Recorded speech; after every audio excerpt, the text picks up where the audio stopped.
నవ్యాంధ్ర రాజధాని అమరావతి నగరం చరిత్రాత్మక ఘట్టానికి వేదికైంది. భారత అత్యున్నత న్యాయస్థానం సుప్రీంకోర్టు ప్రధాన న్యాయమూర్తితో పాటు దేశంలోని వివిధ రాష్ట్రాల హైకోర్టు ముఖ్య న్యాయమూర్తులు మరియు ప్రముఖ న్యాయ కోవిధులు ఒకేసారి అమరావతి గడ్డపై అడుగుపెట్టడం రాష్ట్ర చరిత్రలో ఒక మైలురాయిగా నిలిచిపోయింది. ఈ అపూర్వ సందర్భాన్ని పురస్కరించుకుని ఆంధ్రప్రదేశ్ ముఖ్యమంత్రి నారా చంద్రబాబు నాయుడు అత్యంత వైభవంగా వారిని స్వాగతం పలికారు. కేవలం ఒక అధికారిక పర్యటనలా కాకుండా రాష్ట్రం నుండి అమరావతి వరకు రహదారులన్నీ త్రివర్ణ పతాకాలు మరియు పూల అలంకరణతో శోభాయమానంగా మారాయి.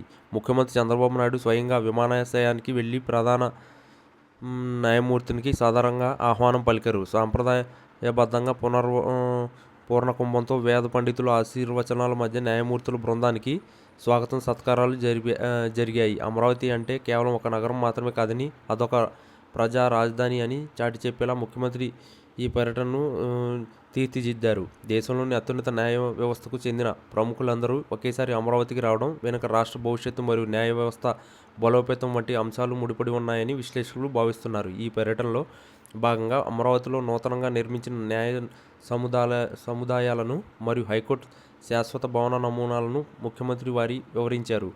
న్యాయమూర్తులు గౌరవార్థం ఏర్పాటు చేసిన ప్రత్యేక సదస్సులో చంద్రబాబు నాయుడు మాట్లాడుతూ నవ్యాంధ్ర నిర్మాణంలో న్యాయ వ్యవస్థ పోషిస్తున్న పాత్రను కొనియాడారు. రాజధాని నిర్మాణానికి మరియు రాష్ట్ర అభివృద్ధికి న్యాయపరమైన రక్షణ కవచం ఎంతో అవసరమని ఆయన అభిప్రాయపడ్డారు. దేశం నలుమూలల నుండి వచ్చిన న్యాయమూర్తులు అమరావతి మాస్టర్ ప్లాన్ మరియు ఇక్కడ జరుగుతున్న అభివృద్ధి పనులు చూసి ఆశ్చర్యం వ్యక్తం చేశారు. ముఖ్యంగా అత్యాధునికంగా సాంకేతికలతో నిర్మిస్తున్న జ్యుడిషియల్ సిటీ ప్రాజెక్ట్ న్యాయమూర్తుల ప్రసంగం అందుకుంది.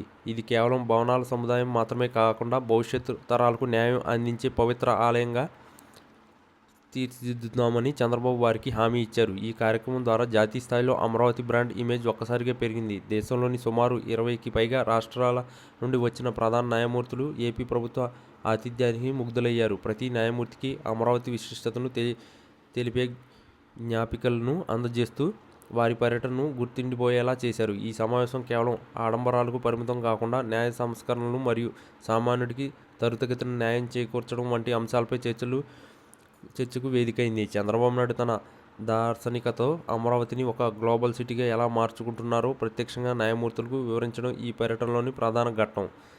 రాత్రివేళ కృష్ణానది తీరాన ఏర్పాటు చేసిన సాంస్కృతిక ప్రదర్శనలు ఆంధ్రప్రదేశ్ కళావైభవాన్ని న్యాయమూర్తులకు పరిచయం చేశాయి. కూచిపూడి నాట్యాలు మరియు జానపద కళారూపాలను అతిథులను మంత్రముగ్ధులను చేశాయి. ఈ పర్యటన ముగింపులో సుప్రీంకోర్టు ప్రధాన న్యాయమూర్తి మాట్లాడుతూ అమరావతి ఒక గొప్ప శక్తి కేంద్రంగా ఎదుగుతుందని మరియు ఇక్కడి ప్రజలు ఆకాంక్షలను నెరవేరాలని ఆకాంక్షిస్తున్నారు.